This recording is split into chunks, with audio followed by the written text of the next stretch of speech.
നിയമസഭാ തെരഞ്ഞെടുപ്പിനുള്ള രാഷ്ട്രീയ ഒരുക്കം തുടങ്ങി മുഖ്യമന്ത്രിയും സിപിഐയും. ഓരോ ജില്ലയിലും പരമാവധി സീറ്റുകളിൽ വിജയം ഉറപ്പാക്കുക ലക്ഷ്യമിട്ട് LDF MLA-മാരുടെ യോഗം വിളിച്ചു.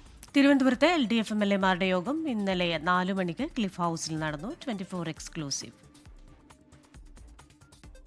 മൂന്നാമതും ഭരണം ഉറപ്പാക്കുന്ന ലക്ഷ്യത്തിലാണ് മുഖ്യമന്ത്രി നിയമസഭാ തെരഞ്ഞെടുപ്പിലെ ഒരുക്കങ്ങളിലേക്ക് നേരിട്ടിറങ്ങുന്നത്. തദ്ദേശ നിയമസഭാ തെരഞ്ഞെടുപ്പുകളുടെ സംഘടനാപരമായ ഒരുക്കങ്ങൾ CPIM ഇതിനകം തന്നെ ആരംഭിച്ചിട്ടുണ്ട്. ഇതിന് സമാന്തരമായാണ് മുഖ്യമന്ത്രി ഓരോ ജില്ലയിലെയും സ്ഥിതി അവലോകനം ചെയ്യുന്നത്.